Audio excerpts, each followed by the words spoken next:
आपको ये इसी टाइप के क्वेश्चन, इन क्वेश्चन को कैसे करना है, आपको इन जितने भी क्वेश्चन करवाने वाला हूँ, उस सभी में आपको देख लेना है कि इस टाइप के क्वेश्चन कैसे करना है। बहुत ही जल्दी कम समय में आप इन्हें कर पाएँगे। तो आपको मैंने ये क्वेश्चन होमवर्क में दिया था, जिन-जिन बच्चों ने किया उनके लिए बहुत बहुत बहुत बहुत बधाइयाँ, क्योंकि ये क्वेश्चन आता है, मतलब एवरी शिफ्ट में एक क्वेश्चन नाव और धारा से पूछा जा रहा है। तो क्वेश्चन क्या था? एक नाव धारा के अनुकूल 24 किलोमीटर 2 घंटे में और धारा के प्रतिकूल 24 किलोमीटर 4 घंटे में तय करती है, तो शांत झाला में चाल क्या है? तो बताइए। तो एक नाव धारा के अनुकूल 24 किलोमीटर में, यानी कि धारा के, अगर बात करें धारा के अनुकूल, जब धारा के अनुकूल कोई बोट चलती है तो उसमें क्या-क्या जुड़ जाता है, आप सभी को पता होगा क्या-क्या जुड़ जाता है? बोट की चाल प्लस धारा की, यानी रिवर की चाल, दोनों की चाल जुड़ जाती है। ये हो जाती है उसकी कुल चाल, ठीक है? अब जब धारा के अनुकूल, तो धारा के अनुकूल 24 किलोमीटर 2 घंटे में, यानी कि 24 किलोमीटर यदि 2 घंटे में चल रही है, तो यानी कि कितना किलोमीटर होगी स्पीड? उसकी स्पीड होगी 12 किलोमीटर पर हावर। समझ रहे हैं आप ये वाला कि दूरी बटे समय, तो कितनी 12 किलोमीटर, यानी कि ये इसका मान कितना आ गया? b प्लस r का मान आ गया 12 किलोमीटर प्रति हावर, ठीक है? यदि बात करते हैं हम यहाँ पे धारा के प्रतिकूल, धारा के प्रतिकूल, धारा के प्रतिकूल बात करते हैं, यानी कि जो बोट की स्ट्रीम होगी माइनस रबर की, मतलब कि बोट की जो चाल होगी उसमें से हम रबर की चाल घटा देंगे, क्योंकि उल्टी चल रही है, एक तरफ बोट जा रही है और अपोजिट साइड धारा आ रही है, तो अपोजिट साइड जब दोनों चलते हैं तो उसमें घट जाती है, यानी कि जो किसकी बोट की चाल होगी और धारा की चाल माइनस हो जाएगी, ठीक है? तो फिर क्या चाल बन जाएगी कुल, यानी कि धारा के प्रतिकूल 24 किलोमीटर 6 घंटे में, यानी कि 24 किलोमीटर 6 घंटे में चल रही, तो उसकी चाल कितनी हो जाएगी? 6 चौको 24, कितनी हो जाएगी? 4, सॉरी 4 थी यहाँ पे, 4 छिंग 24, तो 6 हो जाएगी यहाँ पे। आपको ये बात समझ में आई कि नहीं? तो यहाँ पर आ जाएगी 6। तो आप लोग ये बताइए, शांत जल में नाव की चाल क्या होगी? तो यहाँ पे b प्लस आर कितना दिया है, आप सभी को अब दिख रहा होगा कि b प्लस आर हमने निकाला, वो b प्लस आर कितना आ गया हमारा? 12 आ गया, और b माइनस आर कितना आ गया? 6 आ गया। आप समीकरण 1 को समीकरण 2 में से जोड़ देंगे, समीकरण 1 को समीकरण 2 में जोड़ देंगे, शांत जल में नाव की गति आ जाएगी कि नहीं आ जाएगी? ये है किसकी? धारा की, ये है नाव की, तो जोड़ दो इन दोनों को। जुड़ेंगे तो ये प्लस का, ये माइनस का, ये कट जाएगा, ये हो जाएगा, इस साइड कर दे रहा हूँ मैं, 2b बराबर 12 और 6 18 हो जाएगा। तो b बराबर कितना आ जाएगा? 2 से काटेंगे 18 को तो 9 आ जाएगा। तो यहाँ पर हमारा राइट आंसर कितना आ जाएगा? 9 किलोमीटर प्रति घंटा हमारा यहाँ पर राइट आंसर आ जाएगा। क्वेश्चन बहुत ईजी था। मैं आपको आपको इसको शॉर्ट में ऐसे करके दिखा देता हूँ। सबसे पहले इसको आप इसमें भाग देंगे, 12 का भाग देंगे किसमें? जब भी आपको शॉर्ट में करना हो, ये क्वेश्चन मैं आपको शॉर्ट में करके यहाँ पे बता दे रहा हूँ। जब भी आपको ये क्वेश्चन बहुत ही शॉर्ट में करना हो तो आप कैसे करने का, सबसे पहले इस टाइप का कोई भी क्वेश्चन आता है तो आपको क्या करना है, इसमें भाग देंगे तो आ जाएगा 12, इसमें भाग देंगे तो आ जाएगा कितना? 6। इन दोनों को जोड़ के आपस में, यानी कि 18, और उसमें 2 का भाग देना होता है, तो यानी कि 9 आ जाएगा, ठीक है? समझ गए? तो आप इस टाइप से इस क्वेश्चन को कर पाएँगे। बहुत ही अच्छा क्वेश्चन है और मैक्सिमम टाइम पूछा जा रहा है। नेक्स्ट क्वेश्चन देखते हैं। एक घन का कुल पृष्ठीय क्षेत्रफल 150 वर्ग सेंटीमीटर, इसका आयतन बताइए। तो घन का कुल पृष्ठीय क्षेत्रफल कितना होता है? बताइए आप सभी कमेंट में कितना होता है? घन का कुल पृष्ठीय क्षेत्रफल कितना होता है? कमेंट में बताइए आप सभी लोग। देख रहा हूँ मैं आप सभी के कमेंट। बिल्कुल करेक्ट आंसर 6a स्क्वायर होता है, जहाँ a क्या है? घन की भुजा है, कोर है, ठीक है? तो ये जो ये दिया है, ये किसका मान दिया है? 6a स्क्वायर का मान दिया है, यानी कि 6a स्क्वायर बराबर हो जाएगा 150। काट दो, a स्क्वायर बराबर 6 गया इस साइड, 150 बटे 6, a स्क्वायर बराबर 6 से काटा हमने इसको, 6 कम 6 दूनी 12 और 6 पंचे 30, यानी कि 25। तो a बराबर कितना आ गया? a बराबर आ गया 5, ठीक है? ये आ गई घन की एक भुजा। इसका आयतन, घन का आयतन कितना होता है? अब घन का आयतन को आप लोगों को फॉर्मूला पता होना चाहिए, क्योंकि पूछा जाता है घन का आयतन का फॉर्मूला। घन का आयतन के फॉर्मूले से रिलेटेड बहुत सारे क्वेश्चन आते हैं। तो घन का आयतन क्या होता है? ए क्यू क्या होता है? ए क्यू, यानी कि यहाँ पर ए बराबर 5 है, तो ये क्यू बराबर कितना हो जाएगा? 5 टू द पावर क्यू, यानी कि 125 आपका यहाँ पर राइट आंसर आ जाएगा। ये रहा आपका ईजी क्वेश्चन था, लेकिन थोड़ा-सा आपको फ़ॉर्मूला पता होना चाहिए। यहाँ पर मैंने आपको 2 फ़ॉर्मूले बताए, एक तो कुल पृष्ठीय क्षेत्रफल और एक आपको बताया था घन का आयतन। तो ये दोनों फ़ॉर्मूले आपको याद कर लेने हैं, ठीक है? नेक्स्ट क्वेश्चन देखते हैं। भाई साहब लाइक ज़रूर कर जाएँ वीडियो को, अगर आपको बिल्कुल सपो इससे जितने भी क्वेश्चन करवा रहे हैं, इसी टाइप के क्वेश्चन आ रहे हैं, आपको वीडियो को लाइक ज़रूर करना है और अपने दोस्तों को शेयर ज़रूर करना है, जिससे कि उनकी भी हेल्प हो पाए। यदि एक गोले की त्रिज्या 2 गुना कर दिया जाए, तो उसका आयतन में कितने प्रतिशत की वृद्धि होगी? बताइए। सबसे पहले तो माना गोले की त्रिज्या क्या है? 1 मान लिया 1 है और उसको दोगुनी कर देंगे, तो फिर दोगुनी करने पर कितनी हो जाएगी? 2, ठीक है। चाहे तो आयतन में कितने प्रतिशत की वृद्धि होगी बताइए? तो पहले आयतन निकाला मैंने, कितना हो गया? तो हम इसे कैसे कर सकते हैं? पहले था आयतन गोले का आयतन कितना होता है? गोले का आयतन होता है 4/3 पाई आर क्यू, ये, ठीक है? और तो फिर पहले पहले कितना होगा? और अब कितना होगा? पहले था 4/3 पाई और आर क्यू यानी कि 1 का पावर क्यू यानी कि 4/3 पाई, ठीक है? और यहाँ पे कितना हो जाएगा? अब कितना होगा? 4/3 पाई और 2 का क्यू कितना हो जाएगा? 8। ये हो जाएगा 4/3 पाई 8, मतलब कि ये हो जाएगा 4/3 इंटू 8 इंटू पाई, ठीक है? ये हो गया अब। तो ये इससे कितना अधिक है, ये पूछ रहा है कितने प्रतिशत की वृद्धि होगी? बताइए। इसको ऐसे कर सकते हैं, ये कितना परसेंट है? इसका ये कितना परसेंट है? तो 4/3 पाई, ऊपर लिख देते हैं 4/3 इंटू 8 इंटू पाई, गुणित में 100। ये कितना परसेंट है? इसका ये निकाल रहे हैं हम। ये काट दिया, ये काट दिया, ये काट दिया। तो ये कितना परसेंट है? 800% है। वृद्धि कितने परसेंट की हुई? देखो भाई, आप सभी को यहाँ पर ये चीज़ ज़रूर समझनी पड़ेगी कि मैंने यहाँ पे आपको क्या बताना चाह रहा हूँ। ये ये ये था पुराना, ये था नया। इसका ये 800 है, ये मतलब 800% है। यदि ये 100% है, तो ये कितना हो गया? 800 हो गया। तो कितने परसेंट अधिक है? ये देख रहा है कितनी प्रतिशत की वृद्धि होगी। तो इतने कितने प्रतिशत की वृद्धि होगी? तो यानी कि 800 हो गया, पहले 100 था, तो अब कितने प्रतिशत की वृद्धि हुई? तो 700% की वृद्धि हुई। 700% की वृद्धि हुई, तो राइट आंसर आपका क्या आ जाएगा भाई साहब यहाँ पे?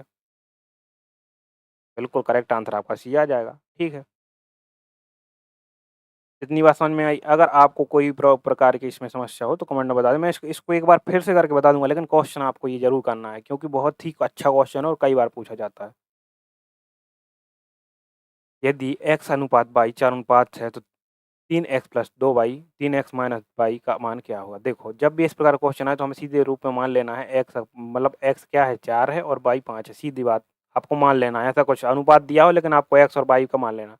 अब क्वेश्चन हमसे पूछ रहा है x 3x plus 2y upon 3x minus y का मान पूछ रहा है। चलो इसको मान रख देते हैं। 3x की जगह क्या रखा हमने?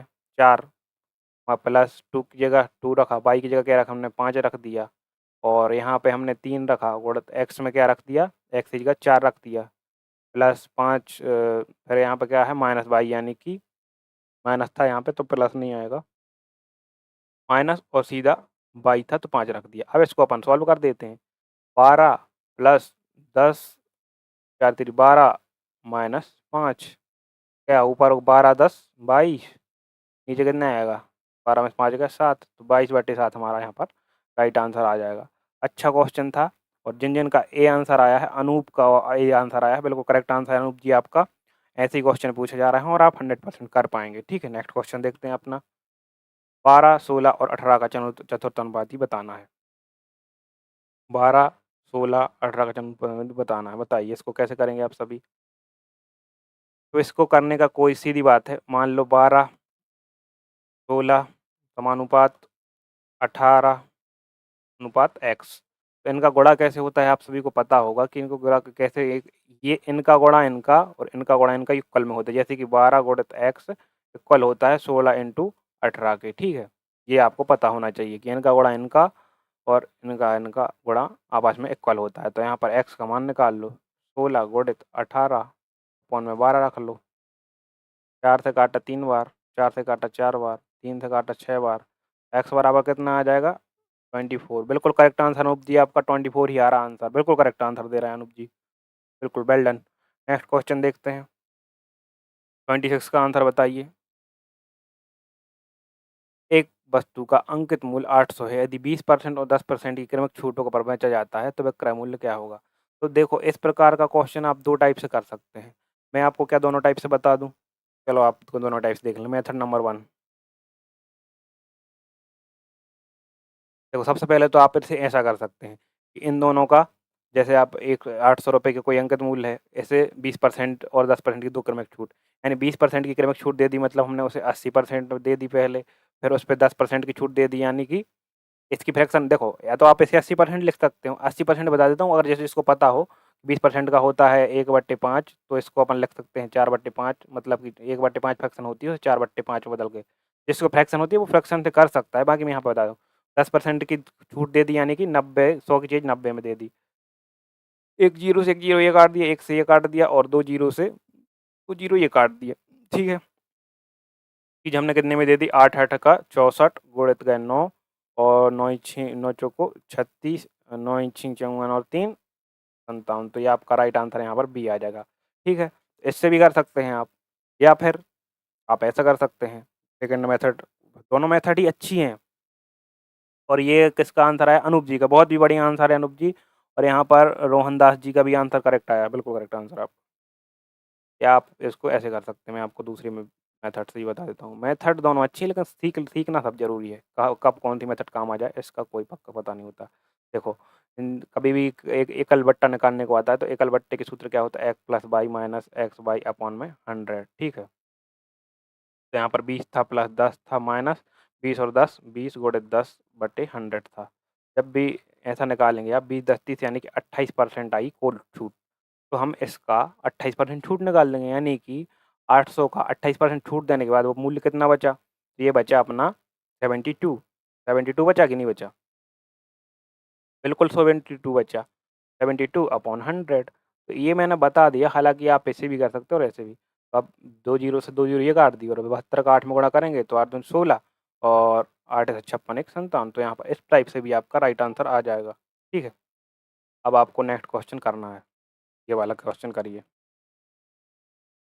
1 मिनट का करके बताइए, आ रहा हूँ।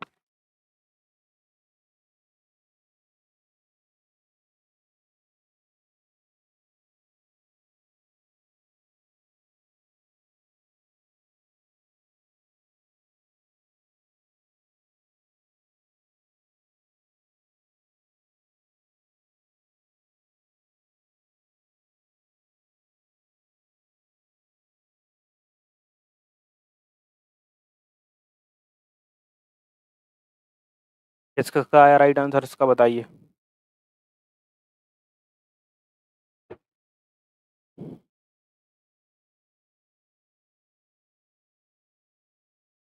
देखो क्वेश्चन क्या था, एक दुकानदार को 33 मीटर कपड़ा बेचने पर 11 मीटर कपड़े के क्रय मूल्य के बराबर लाभ होता है, यानी कि जब वो 33 मीटर कपड़ा बेच देता है तो 11 मीटर कपड़े के क्रय मूल्य के बराबर लाभ होता है।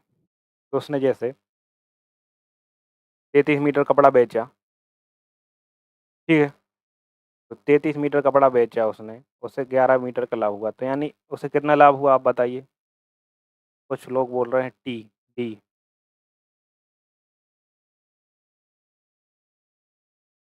27 का क्या आएगा बताइए। तो यानी कि 33 मीटर कपड़े पर से कितने मीटर कपड़े का लाभ होता है, 11 मीटर का, तो 33 मीटर कपड़े पर से 11 मीटर कपड़े का लाभ होता है, बताइए। 11 से काटा 3 बार, 11 तिया 33, और इसको काटेंगे तो ये कितना आ जाएगा 33.33, ठीक है। राइट आंसर आपका क्या आ जाएगा बताइए। आपका बी यहाँ पर बिल्कुल करेक्ट आंसर आ जाएगा। अनूप जी यहाँ पर आपका बी आंसर गलत आ रहा है, आपका बी आंसर आना चाहिए, ठीक है, क्योंकि 33 पर 11 का लाभ हो रहा है। नेक्स्ट क्वेश्चन देखते हैं, 800 की जो 8000 की राशि पर 5% वार्षिक दर से 2 वर्ष का चक्रवृद्धि ब्याज क्या होगा बताइए। 8000 की राशि पर 5% वार्षिक दर से 2 वर्ष का चक्रवृद्धि ब्याज क्या होगा। देखो मैंने आपको एक सिंपल विधि से हमेशा बताया इस क्वेश्चन को करना, चक्रवृद्धि ब्याज जब 2 वर्ष का आता है कि आप इसे कैसे करेंगे, कमेंट में इसका आंसर कमेंट बताएं जो कर ले इसको। देखो 5 वर्ष का सबसे पहले साधारण ब्याज निकाल लें। पहले वाले वर्ष का ब्याज क्या निकलेगा 5 वर्ष की दर से? तो इसको निकाल लेंगे आप कैसे? मौखिक निकाल लेते, 55 यानी कि 400 आ जाएगा। एक फॉर्मूला भी है और सभी प्रकार से आप इसे कर सकते हैं। तो मैं अभी यहाँ पे इस दूसरी मेथड से बता रहा हूँ। और सेकंड ईयर भी क्या होगा, 5% की दर से ब्याज कितना आएगा? 400। लेकिन इसमें एक्स्ट्रा क्या जुड़ेगा? पहली साल का जो ब्याज आया था वो ब्याज पे प्लस ब्याज जुड़ जाएगा। इसका 5% कितना होगा? इसका 5% कितना होगा? 5%, 5 चौको 20, तो यानी कि 400, 400, 800 और 20, तो ये राइट आंसर क्या हो जाएगा आपका? 820 रुपया। यहाँ पर चक्रवृद्धि ब्याज की बात की जा रही है अनूप जी, तो ये आंसर इसका करेक्ट नहीं होगा। यहाँ पर इसका राइट आंसर क्या हो जाएगा आपका? 820 यहाँ पर राइट आंसर होगा, क्योंकि यहाँ पर चक्रवृद्धि ब्याज की बात की जा रही है। हाँ, अगर आपका साधारण ब्याज पूछते तो 8000 का साधारण ब्याज क्या हो जाएगा था? 8000 का साधारण ब्याज क्या हो जाता? यहाँ पे हो जाता 800 रुपये, ठीक है। 800 रुपये क्या हो जाता? एसआई है ये। लेकिन अगर सीआई की बात करें, ये सीआई निकाला है मैंने, सीआई की बात करें तो सीआई क्या आ जाएगा आपका? 820 रुपये आएगा, ठीक है। तो आपको इस बात का ध्यान रखना है। जितेंद्र जी, आपका भी ये आ रहा है, यहाँ पे गलत है। नेक्स्ट क्वेश्चन देखते हैं। कितने वर्षों में 1000 की राशि 10% वार्षिक चक्रवृद्धि ब्याज की दर से 13% की होती है? देखो, इसको आप अगर जिसको भी समझ में नहीं आया, इसको मैं एक मेथड से और बता दे रहा हूँ आपको। ये रही आपकी सेकंड मेथड। देखो, 5 की फ्रैक्शन कितनी होती है?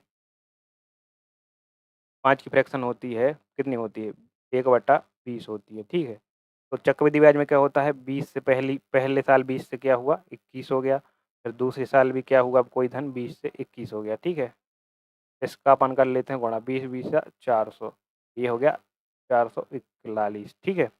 तो ये है हमारा क्या? मूलधन, और ये है हमारा मिश्रधन चक्रवृद्धि ब्याज वाला, ठीक है। तो जब 800 मूलधन हमारा कितना दिया है यहाँ पे? 8000 दिया है, 8000।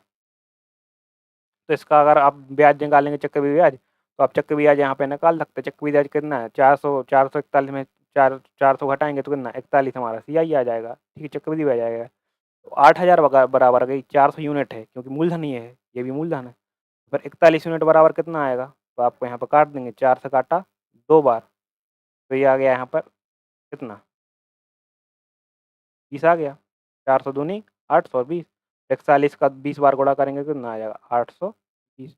आप इस टाइप से भी इस क्वेश्चन को कर सकते हैं, ठीक है। तो आपका आंसर 820 ही आएगा। अब देखो, इस प्रकार के क्वेश्चन को कैसे करेंगे आप?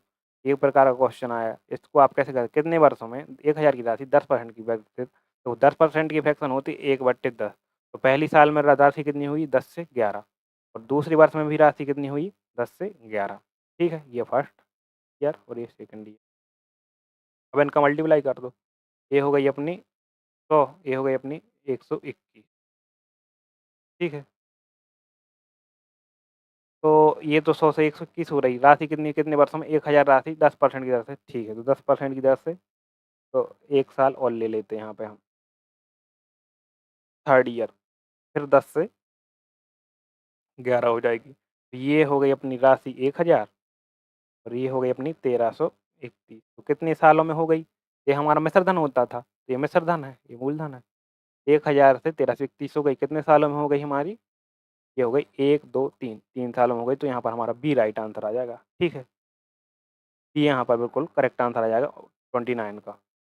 नेक्स्ट क्वेश्चन देखते हैं। एक 1150 मीटर लंबी ट्रेन 54 किलोमीटर प्रति घंटा की चाल से चलते हुए एक खंभे को कितने समय में पार कर लेगी? ठीक है। तो जब भी किसी भी स्थायी चीज़ को पार करती है ट्रेन, तो वो सिर्फ खुद की दूरी पार करती है। जैसे एक इस बिंदु को पार करना है एक ट्रेन को, कितने सेकंड में पार करेगी? उतने ही सेकंड में पार करेगी जितने सेकंड में वो, जैसे ये ट्रेन है, ये सेकंड जितने ही ट्रेन में इसका ये वाला सिरा यहाँ तक आ जाएगा, तो मतलब खुद को जितने सेकंड में पार करेगी, वही क्या है? उसकी समय है उस खंभे को पार करने का, ठीक है। तो अब यहाँ पे हमें 150 मीटर लंबी ट्रेन है, यानी 150 मीटर को पार करना है। वो किस चाल से करना है? तो चाल तो हमें दी गई है 54 किलोमीटर प्रति घंटा, ये दी गई है हमें किसमें? किलोमीटर प्रति घंटे में, और बात यहाँ मीटर की हो रही, तो हमें चाल को बदलना पड़ेगा किसमें? मीटर प्रति सेकंड में। चाल को कैसे बदलते हैं मीटर प्रति सेकंड में? 54 और गुणा किसमें करते हैं? इसका गुणा करते हैं 5/18 का। चलो कर दिया, 18 तियाँ 54, 5 15, तो हमारी यहाँ पे चाल आ गई 15 मीटर प्रति सेकंड, ठीक है। इससे अपन भाग दे देंगे, तो क्या आ जाएगा? समय आ जाएगा, समय बराबर हो जाएगा 10 सेकंड, ठीक है? तो कितना आएगा समय? 10 सेकंड हमारा समय आएगा। इतने समय में क्या करेगा? उस खंभे को पार करेगी या खुद की जो दूरी है वो तय करेगी। तो बी यहाँ पर आपका राइट आंसर आ जाएगा, ठीक है? नेक्स्ट क्वेश्चन देखते हैं। 2 शहरों के बीच की दूरी तय करते समय एक कार की चाल 44 किलोमीटर प्रति घंटा और वापसी में 60 किलोमीटर प्रति घंटे बहुत अच्छा चलता है। तो आपको पता है जब इस प्रकार का फॉर फॉर वो कोई भी क्वेश्चन आता है तो उसका फॉर्मूला आता होता है 2x by x plus Y. ये होता है फॉर्मूला किसका? औसत चाल का। जब केवल चाल दी हुई और दूरी समान हो। दूरी समान हो, आपको ये बात याद रखनी है कि दूरी समान हो।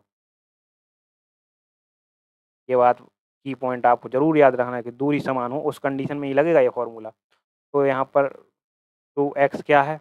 x क्या है? 40। x और y किसी को भी मान सकते हैं। y क्या है यहाँ पर? 60 और x प्लस y कितना है? 40 प्लस 60। जब यहाँ पर आप करेंगे तो 2 इंटू 40 इंटू 60 इंटू 100 आ जाएगा। यहाँ पर काटेंगे 0 से 0 यानी कि 48 किलोमीटर पर आवर। ठीक है, तो राइट आंसर आपका क्या आ जाएगा यहाँ पर? ए आपका बिल्कुल करेक्ट आंसर आ जाएगा, है ना? ए आपका बिल्कुल यहाँ पर करेक्ट आंसर आएगा क्वेश्चन नंबर 31 का। ठीक है, तो आपको ये फॉर्मूला याद रखना चाहिए। इजी फॉर्मूला है बट आप भूल जाते हैं। और सबसे पहली बात कि डिस्टेंस समान होनी चाहिए तभी ये फॉर्मूला लगेगा। ठीक है, नेक्स्ट क्वेश्चन देखते हैं अपना। एक वृत्त की परिधि 44 सेंटीमीटर है, इसका क्षेत्रफल बताइए। तो आपको सबसे पहले तो परिधि का फॉर्मूला आना चाहिए। परिधि का फॉर्मूला क्या होता है आप सभी को जैसे कि पता होगा। परिधि का फॉर्मूला होता है 2 पाई आर। ये होता है फॉर्मूला। परिधि की वृत्त की परिधि कितनी है? 44 है। काटा 2 से काटा 22 बार। ठीक है, 22/7 क्योंकि पाई का मान 22/7 होता है। आर बराबर 22।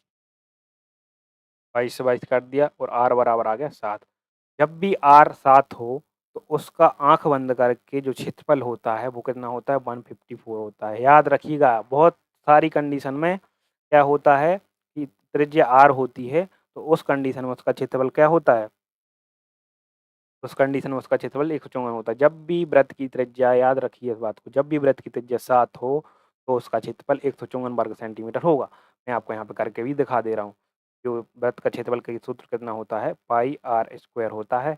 यहाँ पर 22/7 इंटू आर का 2 बार गुणा करेंगे, 7 गुणे 7, एक 7 से काट देंगे। 22 गुणे 7, 7 दूनी 14, 7 दूनी 14, 1 15। तो यहाँ पर 154 आएगा।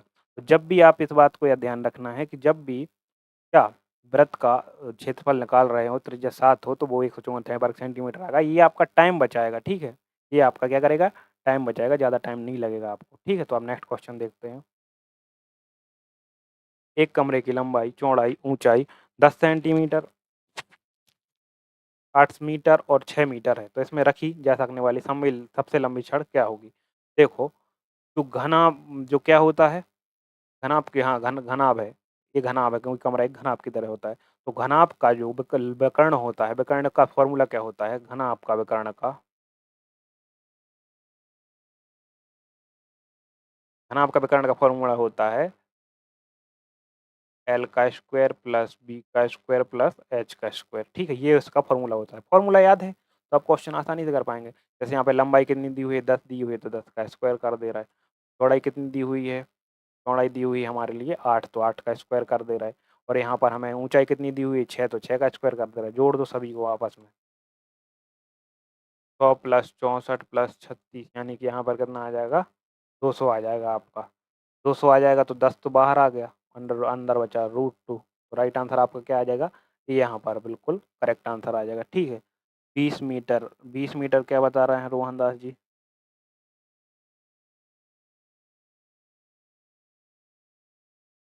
ठीक है, इसका राइट आंसर क्या आ जाएगा?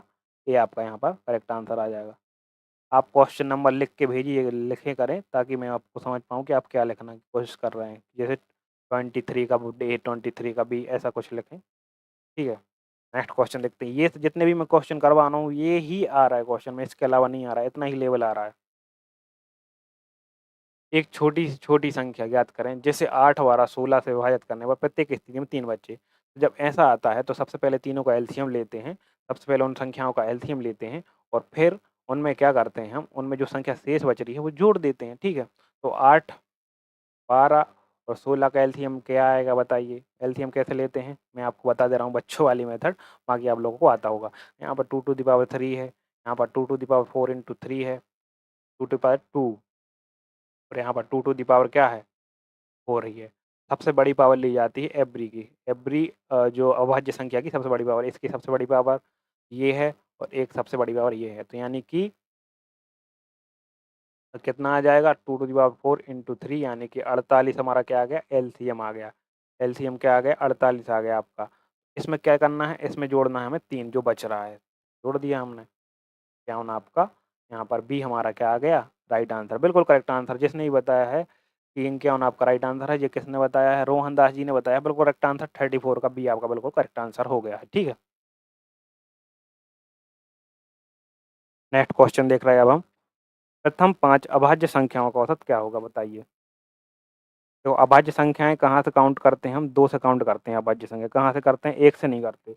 अभाज्य संख्या में से 2 से काउंट करते हैं। सबसे पहले 2 हो गई, फिर 1 3 हो गई, फिर इसके बाद 1 4 नहीं होगी, 5 हो गई। ठीक है, फिर इसके बाद 1 हो गई, 7 हो गई, फिर इसके बाद 9 नहीं होगी, 10 नहीं होगी, 11 हो गई। ठीक है, इन सबको जोड़ देंगे 2 3 5 5 10, 10 7 17, 17 10 27 और 1 28। तो आपका यहाँ पे कितना आ जाएगा? जोड़ आ जाएगा 28 और संख्याएँ कितनी हैं? 5 हैं। जब उनका औसत निकाल लेंगे, औसत क्या है? औसत का फ़ॉर्मूला होता है आँकड़ों का योग बट्टे आँकड़ों की संख्या। ठीक है? तो और करेंगे आप भाग करेंगे तो कितना आ जाएगा? 5 से 28 में भाग दे रहे हैं। 5 दिया अपन ने 5 बार, 5 25 और 5 छक्का 30। तो आपका 5.6 यहाँ पर बी बिल्कुल करेक्ट आंसर आएगा। 35 का आपका बी आएगा, ना कि कितना आ जाएगा? बी आएगा। ठीक है? रोहन दास जी आपका बी राइट आंसर नहीं है, बी आपका आंसर आएगा। यहाँ पर 36 का एक बेईमान दुकानदार वस्तु को क्रय मूल्य पर बेचने का दावा करता है, लेकिन 1 किलो स्थान पर 900 ग्राम के बाट का उपयोग करता है। बताइए, एक बेईमान दुकानदार वस्तु को क्रय मूल्य पर बेचने का दावा करता है, लेकिन 1 किलो स्थान पर 900 ग्राम के बाट का उपयोग करता है। तो उसका लाभ, जैसे उसने 1 किलो कुछ 1000 ग्राम एक कुछ चीज़ खरीदी और 1000 रुपये में खरीदी। 1000 रुपये में कुछ चीज़ उसने खरीदी। कितनी खरीदी? 1000 ग्राम खरीदी। ठीक है? उसने खरीद ली। उसको 1000 रुपये में 1000 ग्राम पड़ी। लेकिन वो कह रहा है कि हम 1000 में ही दे रहे हैं। वो चीज़ हम जितने में लाए हैं, 1000 रुपये में लाए हैं, तो हम 1000 रुपये में ही दे रहे हैं।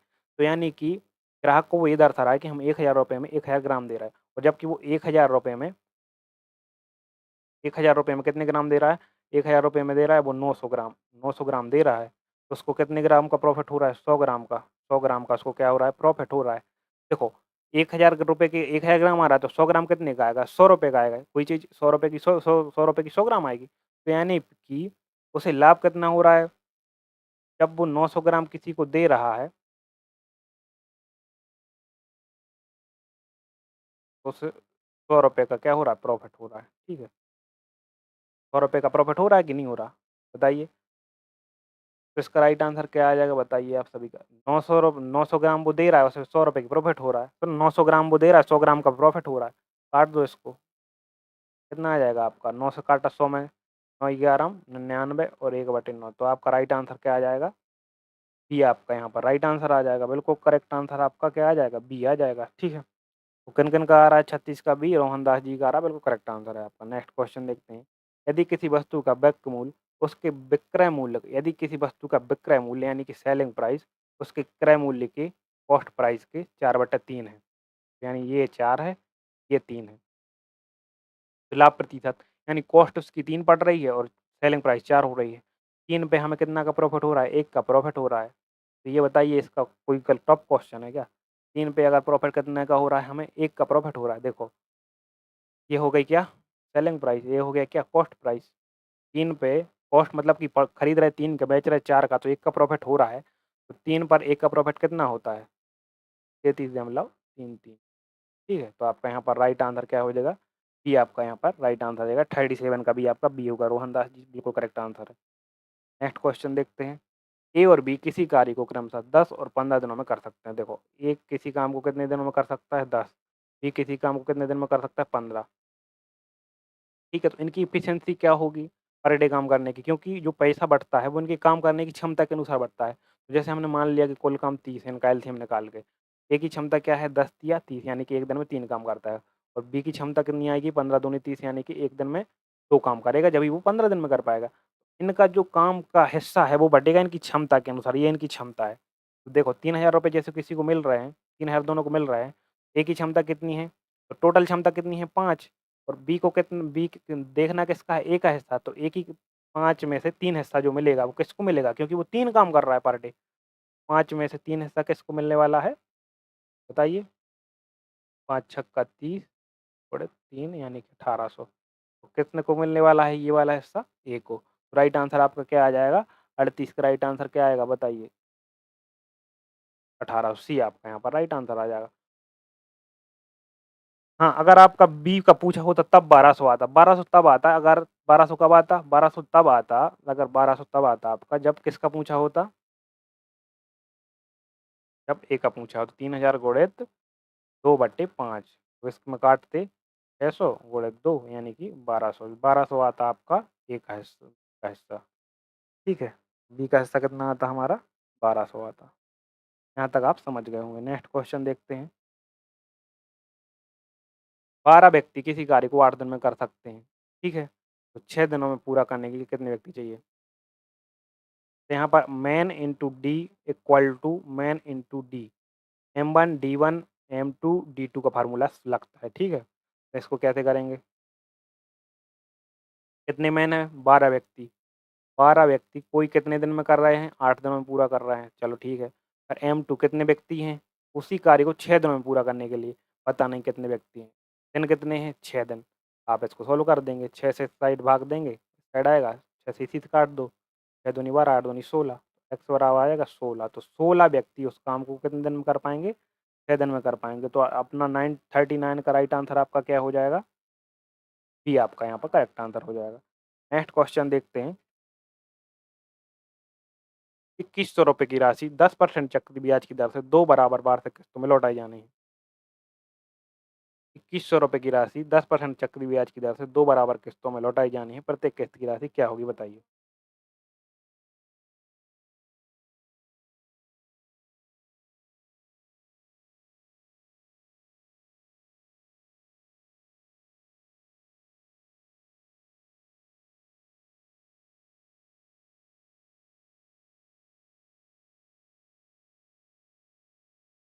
2 वार्षिक किस्त 10 से 11 और 100 से 121।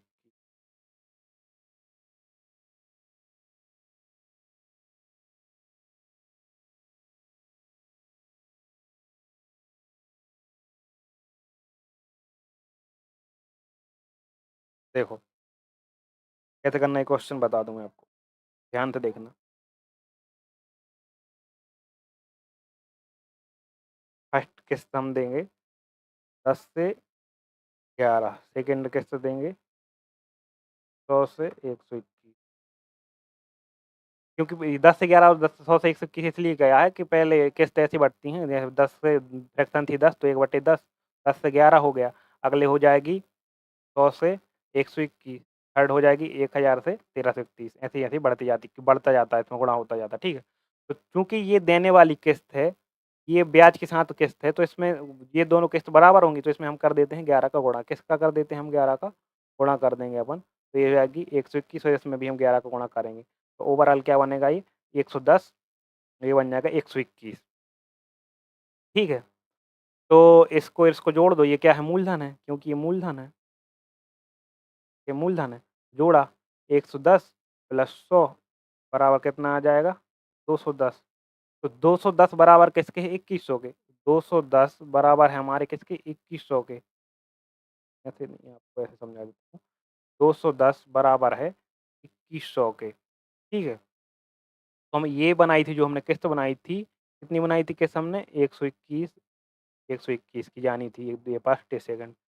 तो 210 अगर 2100 के बराबर है, तो 121 के बराबर क्या होगा? 121 के बराबर क्या होगा? 210 को ले जाएँगे इस साइड, 121 बराबर 210 गुणित 121, काट दो। इसे काटा 10 बार, कितना आ जाएगा आपका? 1210 आपका राइट आंसर आ जाएगा, ठीक है? 12 आपका क्या आ जाएगा? राइट आंसर आ जाएगा। तो 12-10 की किस्त ये रही आपका सी आपकी राइट आंसर हो जाएगा। बिल्कुल सेम टाइप के क्वेश्चन आ रहा है भाई साहब, इसी टाइप के क्वेश्चन आ रहे हैं, ये क्वेश्चन जो मैं करवा रहा हूँ। अब आपको एक क्वेश्चन होमवर्क के लिए है, ये क्वेश्चन आपको करना है। जितने भी हमने प्रैक्टिस सेट डाले हैं, वो सारे प्रैक्टिस सेट आपको अटेंड ज़रूर करने हैं, ठीक है? ये क्वेश्चन आपको कमेंट में बताना है, इसका राइट आंसर क्या हो जाएगा। ईज़ी क्वेश्चन है, कर पाएँगे आप आसानी से। और इसके जो मैंने अभी इसके पहले जो अभी क्वेश्चन करवाए आपको 20 से करवाए हैं और इसके जो पहले एक वीडियो डाली थी मैंने, उसके क्वेश्चन भी आपको करने हैं। देखो, ये वाले क्वेश्चन मैं करवा रखा हूँ पहले से, 20, 19, 18, 17, 16, 15 ये क्वेश्चन मैंने सभी सारे क्वेश्चन आपको करवा रखे हैं। तो इसके पहले वाली आप वीडियो ज़रूर देख लें, ठीक है? अब आपको क्या करना है, आपको सब्सक्राइब कर लेना है चैनल को क्योंकि हम आपकी तैयारी इसी प्रकार से प्रैक्टिस करवाते रहेंगे। सिर्फ़ मेरा काम प्रैक्टिस करवाना है। प्रैक्टिस ही जो सिलेक्शन की एक चाबी है। नाम ही अपना प्रैक्टिस अकेडमी, प्रैक्टिस से ही सिलेक्शन। प्रैक्टिस करवाते रहेंगे तो आपको चैनल को क्या करना है, सब्सक्राइब। क्योंकि आपको पढ़ना जहाँ से जैसा पढ़ना है पढ़िए, लेकिन प्रैक्टिस आपको करनी है हमारे यहाँ से। पढ़ते रहिए और बढ़ते रहिए। सब्सक्राइब करना है और शेयर ज़रूर करना है और लाइक तो आपको करना भूलना ही नहीं है। मिलते हैं अपनी नेक्स्ट वीडियो में। तब तक के लिए पढ़ते रहें और बढ़ते रहें। और अगर आपको इसकी पीडीएफ चाहिए है, तो क्या करना है आपको? इसके लिए आपको टेलीग्राम जो हमारा चैनल है, उसको जॉइन कर लीजिए, ठीक है?